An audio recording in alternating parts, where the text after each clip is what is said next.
Halo, assalamualaikum warahmatullahi wabarakatuh. Selamat datang kembali di channel Binzu Production ya.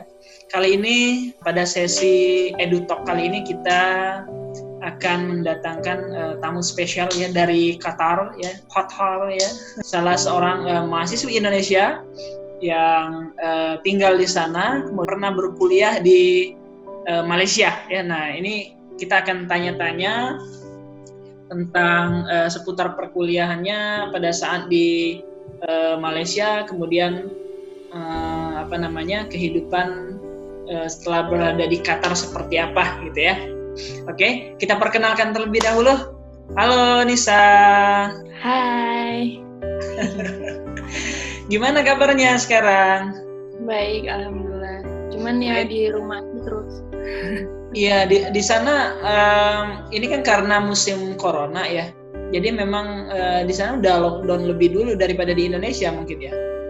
Iya. Cuman orang masih disuruh ke kantor kok.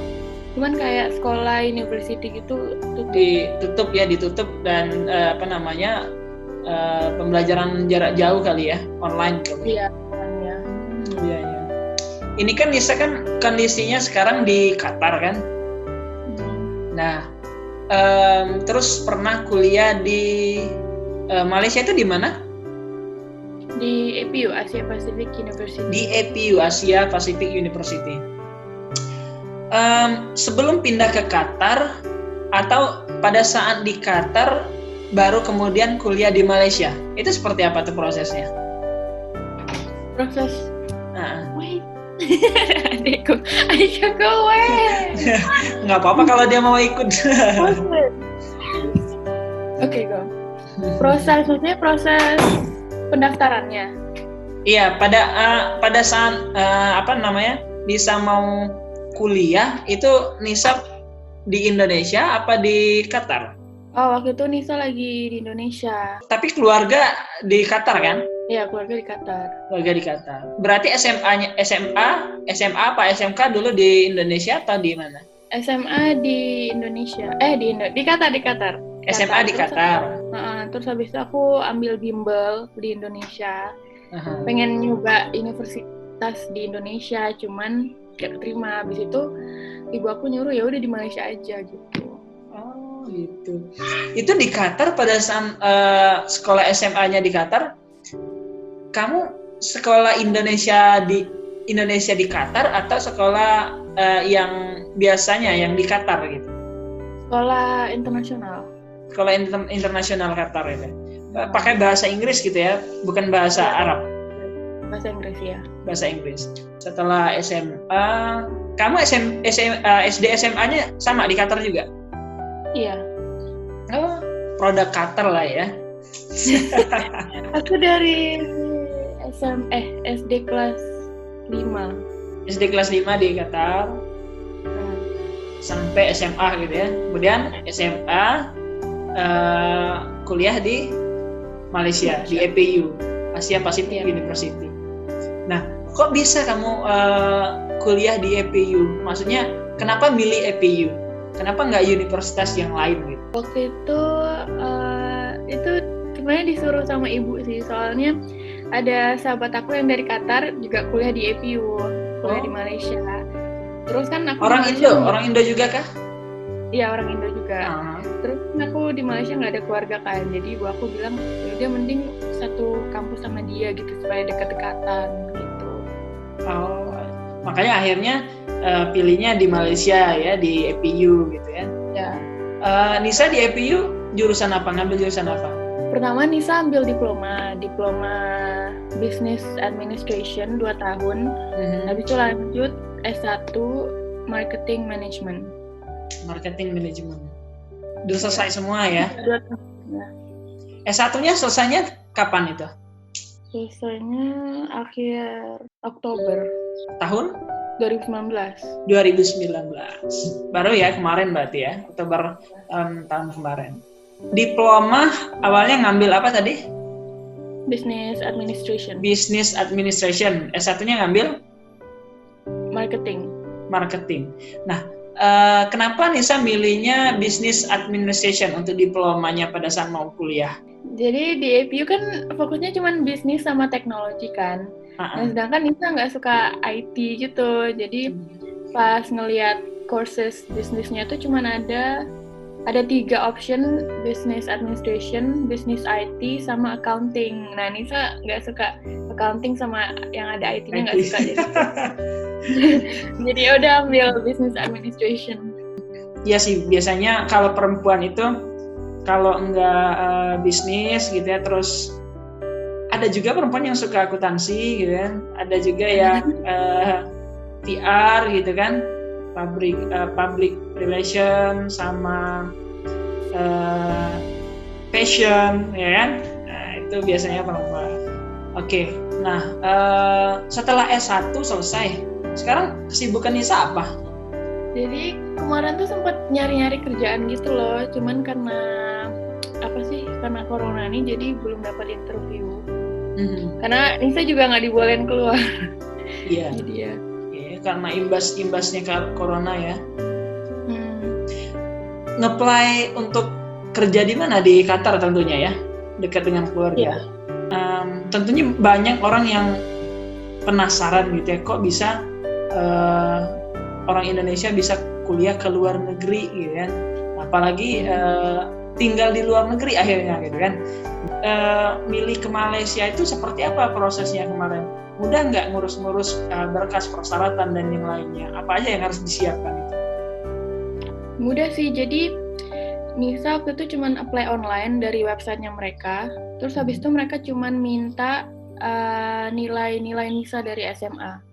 Habis itu beberapa hari kemudian Nisa ditelepon sama salah satu representatifnya APU, orang Indonesia juga, yang nge-handle mahasiswa Indonesia gitu. Terus ditelepon, terus kan pas banget Nisa lagi di Jakarta, jadi dia minta ketemuan gitu. Terus pas ketemuan, ya udah kita ngobrol-ngobrol gitu loh, apa aja yang dibutuhkan gitu. Jadi waktu itu kayak fotokopi paspor, terus medical check up. Terus pas udah ada student visanya, terus nanti pas nyampe di Malai harus medical check up lagi. Iya, jadi 2 kali ya. Kamu medical check up-nya di Indo 1 kali, di Malaysia 1 kali gitu ya? Iya. Pas nyampe di bandara dijemput sama salah satu orang dari APU gitu. Ya, dari pihak international student-nya gitu ya, yang ngurus ya. Oh, ternyata di APU banyak juga orang Indonesia yang kerja di sana gitu ya? Part time. Iya, yang memang kerja di sana mungkin sebagai teknisi atau sebagai dosen atau sebagai apa gitu. Banyak. Kalau dosen enggak, cuman sebagai staffnya APU ada. Ada ya. Kalau di APU ya, biasanya salah satu persyaratan untuk kuliah di luar itu membutuhkan TOEFL atau IELTS ya, dengan skor yang sudah ditentukan. Nah, pada saat Nisa mau nge-apply ke APU, itu jadi salah satu syarat nggak untuk masuk APU? Enggak. Enggak. Itu kenapa enggaknya? Karena memang dari SMA ijazahnya sudah bahasa Inggris, atau ada alasan lain kenapa? Waktu itu salah satu requirement-nya tuh pokoknya ada nilai bahasa Inggrisnya C ke atas gitu. Nah, Nisa karena di sini belajar bahasa Inggris, jadi pakai nilai bahasa Inggris. Jadi nggak perlu IELTS atau TOEFL gitu. Iya, ya ada beberapa kampus yang memang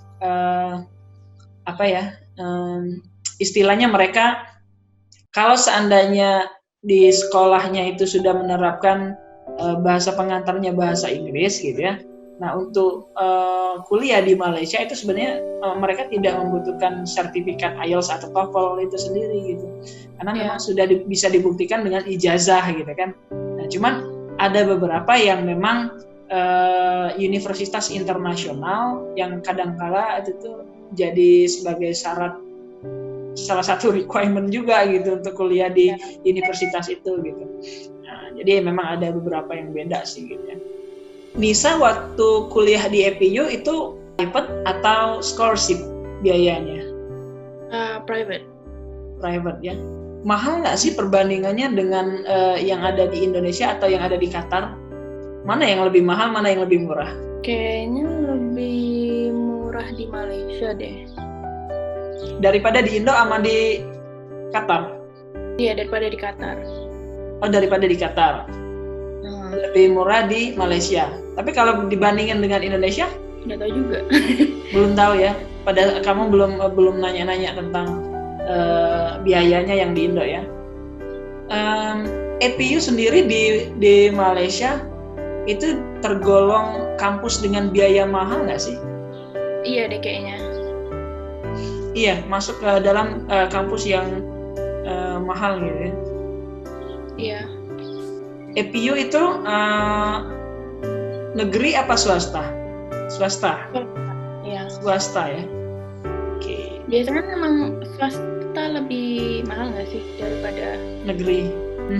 Swasta biasanya jauh lebih mahal gitu ya daripada negeri. Ya benar. Kalau untuk dari segi kualitas menurut Nisa gimana?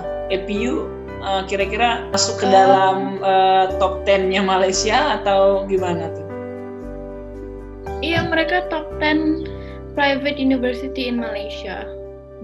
Nisa kuliah di EPU itu ada berapa orang tuh orang Indonesia yang kuliah di sana? Banyak nggak ya mahasiswa Indonesia yang kuliah di sana? Banyak, mungkin ada ratusan. Lumayan banyak kok. Terus kita juga ada apa sih kayak organisasi khusus anak-anak Indonesia gitu. Oh gitu, namanya ada organisasinya ya? Itu apa nama organisasinya? AWIS. AWIS? Iya. AWIS itu apa?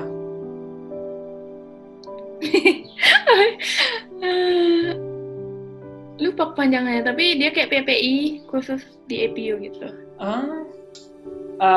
Berarti Nisa selain kegiatan kuliah gitu, ada juga kegiatan organisasinya di kampus gitu ya? Sebenarnya Nisa nggak ikut AWIS, cuman Nisa ikutnya PPIM, PPI Malaysia. Oh, ada yang besarnya di Malaysia ya? Jadi Persatuan Pelajar Indonesia Malaysia gitu ya? Oh, Nisa ikut itu. Ya. Kalau PPIM yang pada saat Nisa ikut banyak nggak sih kegiatannya? Banyak sih, oke lah, kayak aktivitas gitu. Banyak ya. Nah,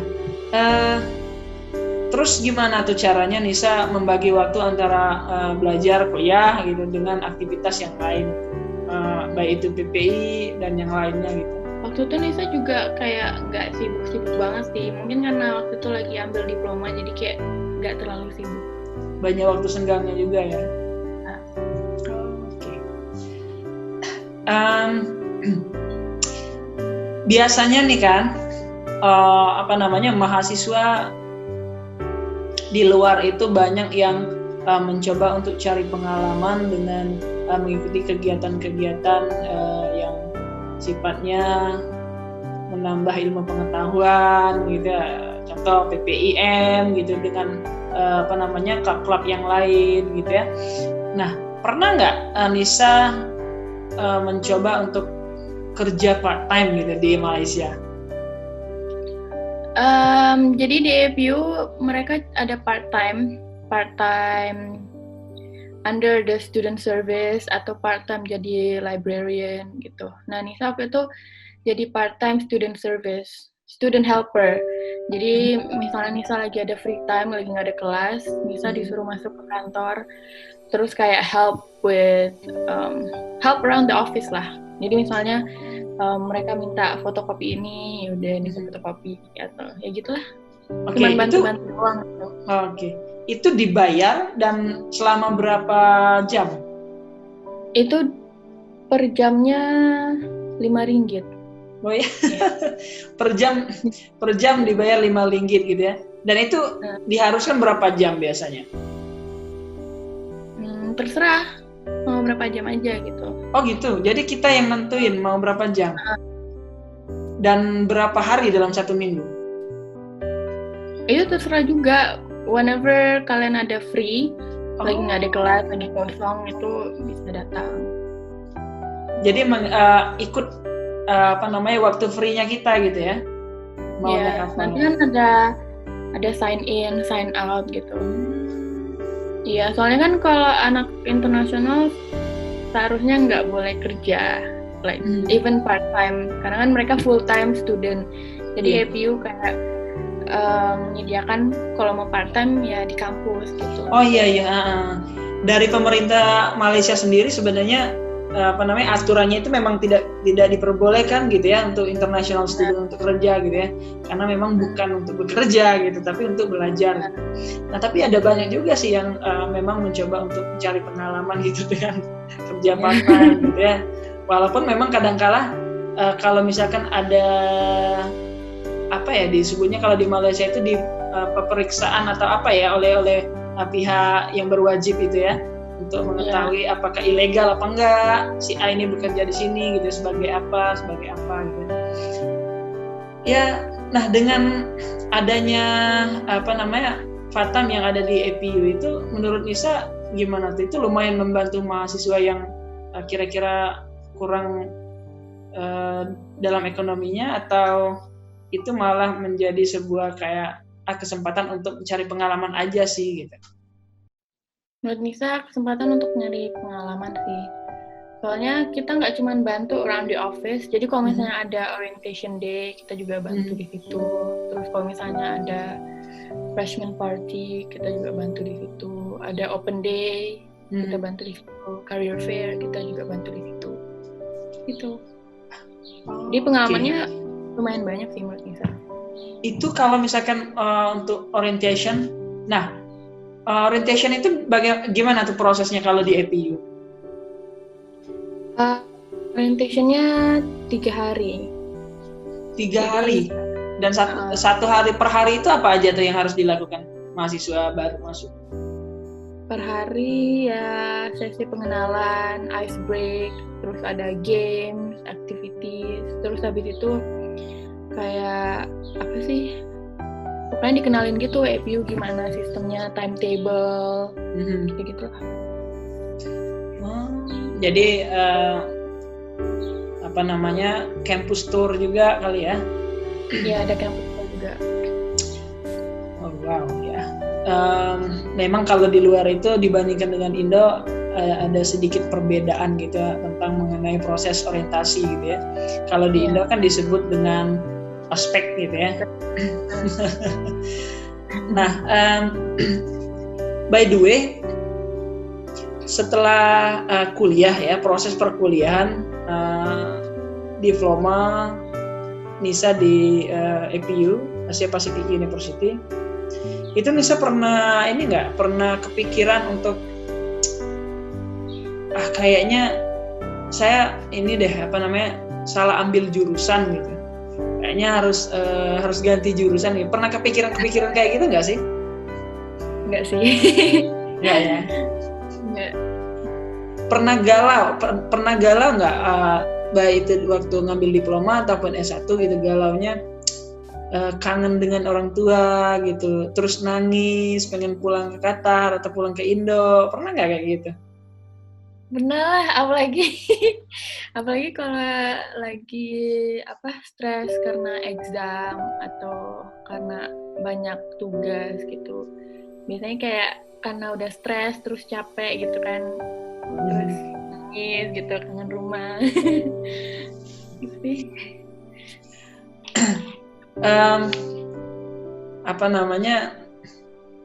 Kalau menurut Nisa gimana tuh tipsnya untuk teman-teman yang ada di Indonesia gitu kan, ataupun teman-teman mahasiswa yang ada di luar negeri sekarang yang biasanya kan pasti ada tuh yang galau banget pengen pulang, terus kadang-kadang malah udah nggak sanggup lagi kuliah, udahlah capek kuliah gitu. Nah itu tuh gimana tuh cara istilahnya biar pemikiran yang kayak gitu tuh nggak dipikirin terlalu lama, jadi nggak galau lagi gitu loh. Kalau menurut Nisa gimana tuh?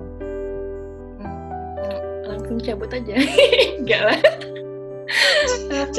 cabut keluar jalan gitu ya. Kalau menurut Nisa take a break dulu sih, kayak maybe dibawa tidur atau bisa langsung telepon orang tua gitu. Atau kayak tenangin diri by sholat gitu. Lebih prefer untuk ngambil waktu sendiri gitu ya, menenangkan diri sendiri, terus berdamai dengan keadaan itu ya. Tapi kalau misalnya butuh hiburan ya udah keluar aja dulu sebentar gitu, ke mall kayak nonton gitu, refreshing gitu ya. Di Malaysia pada saat kuliah bisa mengunjungi tempat-tempat apa aja sih yang ada di Malaysia gitu? Genting pastinya. Terus habis itu Cameron Highland. Cameron Highland tuh kayak puncak gitu loh. Jadi ada kebun teh. Terus pernah ke Melaka, ke Ipoh. Terus kalau di KL mah kayak mall-mall gitu sih, Pavilion, Sunway Pyramid gitu. Pernah ikutan yang kayak ke gunung gitu, ke hutan gitu? Kayak hiking gitu ya? Pernah, tapi waktu itu cuma sekali doang. Jadi itu tuh di-organize sama EPU. Ada hiking gitu. Ya udah nih saya ikut. Soal tentang budaya yang ada di Malaysia ya. Dalam penyesuaian gitu tentang budaya yang ada di Malaysia, baik itu cara mereka ngobrol ataupun yang lainnya gitu, kayak shock culture atau gimana gitu. Ada kesulitan di situ nggak di Malaysia? Enggak. Pada saat diploma dan juga S1 itu berapa tahun selesainya? 4 tahunan. Soalnya diploma 2 tahun, degree juga 2 tahun. Oh gitu. Degree juga 2 tahun. Ya. Cepat ya degree-nya. Pada saat S1-nya, final project-nya Nisa ngapain? Topiknya soal udah lupa. Apa sih? Oh, factor influencing, pokoknya brand image gitulah. Berarti tentang dunia branding industri ya? Ya. Ada proses magangnya juga nggak sih kemarin? Ada 3 bulan. Magang 3 bulan. Iya. Oh iya, kenapa S1-nya jadi 2 tahun itu karena udah ngambil diploma gitu ya sebelumnya kan? Iya. Nah makanya beberapa subjek itu bisa ditransfer kredit gitu ya, nggak usah ngambil lagi pada saat S1-nya gitu kan? Iya. Nah makanya dia tahun kedua diploma itu sama dengan tahun pertama degree. Gitu ya? Iya. Iya, paham.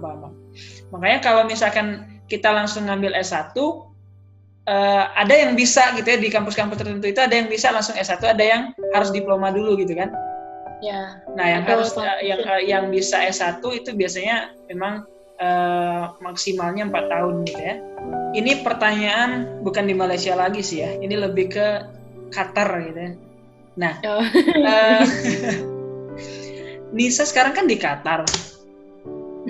Itu ikut orang tua, ya kan? Orang tua sudah berapa lama tinggal di Qatar? 12-an tahun deh kayaknya, 12-an, wow. 13-an. Hampir 13-an tahun gitu ya. Awalnya kok bisa orang tua pindah ke sana? Awalnya gimana? Kan ayah alhamdulillah dapat pekerjaan di sini, pekerjaan di oil and gas gitu. Oil and gas di Qatar gitu ya. Itu pada tahun berapa tuh? Mulai pindah itu pada tahun berapa? 2006 apa ya? Apa 2017? 2007, lupa deh. Oh gitu. Dan pada saat itu akhirnya semuanya diborong gitu ya, keluarga dibawa ke Qatar semua. Iya. Kok bisa orang tua dapat kerja di sana? Itu ada awalnya kerja di Indo dulu atau memang apply kerjaan di sana? Awalnya ayahku kerja di Indonesia dulu, di oil and gas juga, LNG di Bontang, Kalimantan Timur. for a few years, lumayan lama sih, for a few years gitu. Habis itu baru dia pindah ke Qatar. Dan akhirnya semuanya dibawa ke Qatar gitu ya, jadi kehidupannya juga seperti orang Qatar sekarang ya. Nisa berapa kali dalam kalau misalnya dalam setahun itu berapa kali? Sekali setahun. Sekali setahun, dan itu biasanya Lebaran gitu ya?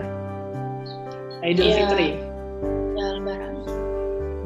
Kalau misalnya mudik, itu mudik semua berarti? Iya. Soalnya pas anak-anak sekolah libur juga, dan mereka kalau libur di sini lama gitu, kayak 2 bulanan setengah gitu. Oh, 2 bulanan setengah. Kalau misalnya kita mau kerja di Qatar, itu susah nggak sih apply-nya? Sekarang menurut aku susah, soalnya mereka nyarinya yang banyak experience gitu. Oh, yang banyak experience gitu ya. Tentunya dalam hal yang kita apply gitu ya. Kalau misalnya dalam bisnis, experience dalam bisnisnya apa gitu ya. Perlu ini nggak kalau di Qatar itu? Mereka perlu requirement untuk sertifikat TOEFL, IELTS, dan mungkin bahasa Arab gitu?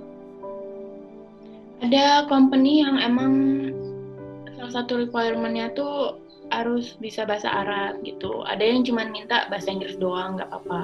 Oh gitu. Jadi mungkin lebih prefernya, lebih baiknya juga menguasai gitu ya bahasa Arab gitu ya. Iya. Nah, jadi kalau misalnya bisa bahasa Inggris, juga bisa bahasa Arab, itu juga lebih baik gitu kan.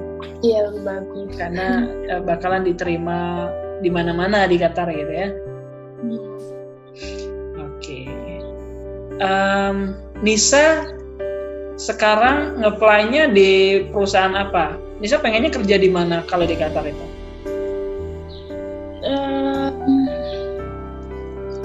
Nisa apply di mana-mana aja sih, perusahaan apa aja. Kalian pasti setiap perusahaan butuh marketing gitu kan, ada marketing department-nya. Kenapa nggak coba untuk apply di perusahaan ini, orang tua yang udah kerja di sana? Oh, Qatargas. Qatargas. Susah deh kayaknya. Kayaknya kan berarti belum di-apply. Kenapa tidak gitu untuk coba, ya kan? Yes. Kalau sama-sama kerja di sana gitu kan, ada orang tua juga di sana kan jauh lebih enak, lebih aman gitu karena satu tempat gitu ya kan. Share tips ya. Ini pasti banyak juga yang bakalan nanya tips biar diterima untuk kuliah di luar negeri gitu, terutama mungkin di Malaysia gitu ya. Kalau menurut Nisa di APU lumayan gampang sih, karena mereka cuma lihat nilai, pokoknya if you have nilai 5 subjects C and above, itu udah good enough for them. Nah, sedangkan ada kampus yang butuh IELTS lah, butuh TOEFL, gitu-gitu. Jadi depends on campus requirement gitu ya. Ya, saran Nisa cek di website mereka di kampus mana aja itu yang kalian ingin masuk. Cek dulu requirement-nya baru dipersiapkan dan dilengkapi, kemudian diikuti prosedur yang ada gitu ya. Seneng nggak sih Nisa pernah kuliah di Malaysia gitu? Senang, bersyukur ya? Iya. Kalau nggak bersyukur bahaya nanti.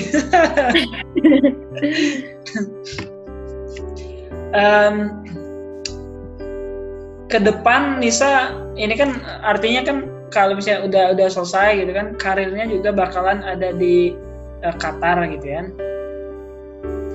Nah, apakah Nisa nanti in future gitu kan kepikiran untuk kerja di Indo gitu kan, bakalan mungkin masa depannya ada di Indonesia mungkin nanti gitu kan, atau setelah dapat jodoh di Indonesia gitu? Pernah kepikiran itu nggak? Pernah. Cuman Nisa mikirnya karena orang tua masih di sini, jadi why not try di sini dulu. Ya. Orang tua juga udah ngarahin nggak untuk kamu cari jodoh di Qatar aja gitu. Kalau soal jodoh belum ada sih. Belum ada pembicaraan gitu. Ya. Ya, by the way, Nisa punya YouTube channel juga nggak? Nggak punya. Gitu. Nah, oke, nanti saya taruh link Instagramnya gitu ya bagi teman-teman yang cowok di subscriber ini gitu ya. Silakan kalau mau kenalan. Cuma maaf gitu ya, beliau belum bisa untuk menerima, belum ada peluang gitu ya untuk ke sana gitu. Mungkin 2 tahun lagi atau 3 tahun lagi gitu mungkin sudah buka gitu ya. Gitu ya. Oh iya, Nisa, universitas yang ada di Qatar itu apa aja sih? Dan yang paling terkenal apa di Qatar? Paling terkenal Qatar University. Qatar University. Itu kayak UI-nya Indo lah ya. Apa namanya? Nah, ini kan jadi salah satu pertanyaan juga kan. Kenapa Nisa nggak ngambil kuliah di sana aja pada saat itu? Karena pengen suasana baru aja. Ada ini nggak? Ada tips untuk kalau misalkan teman-teman yang nonton video editor ini pengen kerja di Qatar gitu. Kira-kira apa yang harus dipersiapkan? Experience. Karena sumpah emang kebanyakan company di sini tuh mintanya experience yang kayak minimal 2 tahun. 2 tahunan gitu ya. Ya. Artinya kalau fresh graduate itu gimana ya kalau diminta dengan pengalaman gitu kan fresh graduate kan belum punya pengalaman kerja. Fresh graduate ya, I think it comes back to your luck. Jadi kayak coba aja apply di mana aja gitu. Then if it's your luck, kalau emang rezeki ya diambil gitu ya.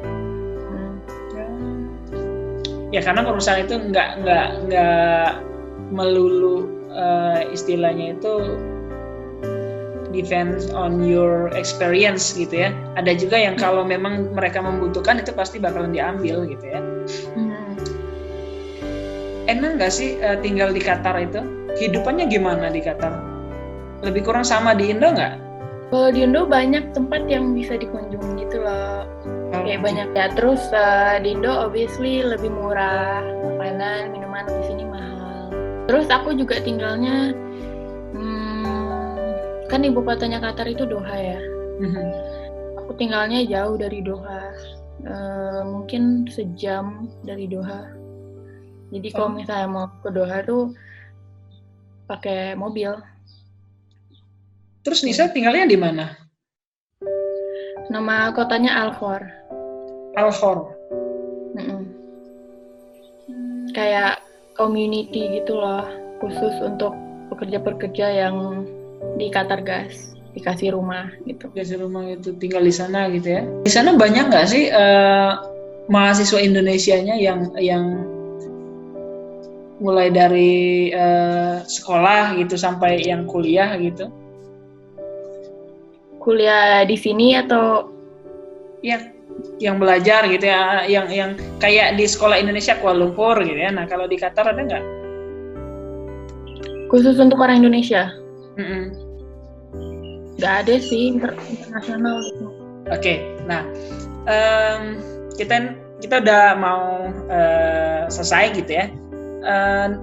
Nisa ada tips tersendiri nggak sih untuk teman-teman ataupun adik-adik sekalian yang mau kuliah di luar negeri gitu, terutama mungkin di Malaysia gitu ya, dari pengalaman Nisa?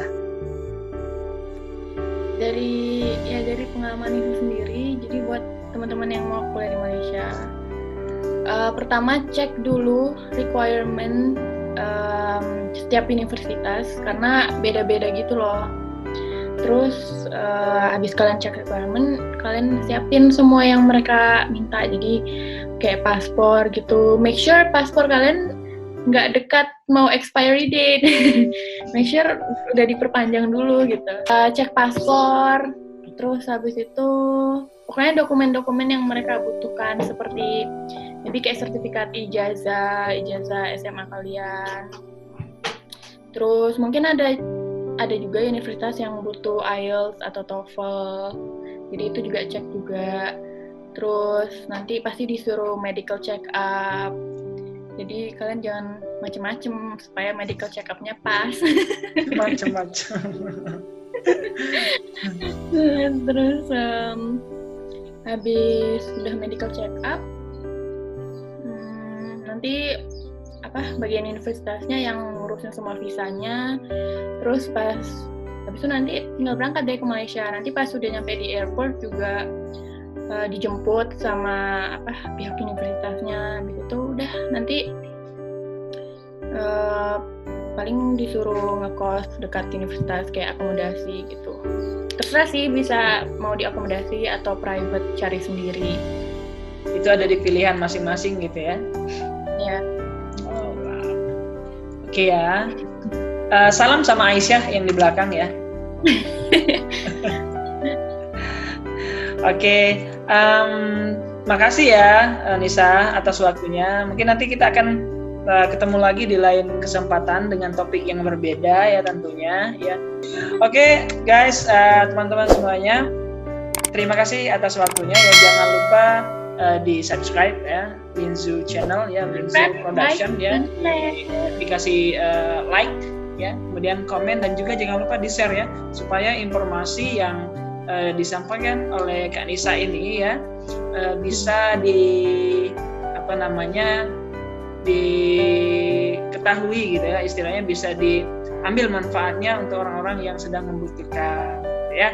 Terima kasih. Assalamualaikum warahmatullahi wabarakatuh. Thank you. Waalaikumsalam.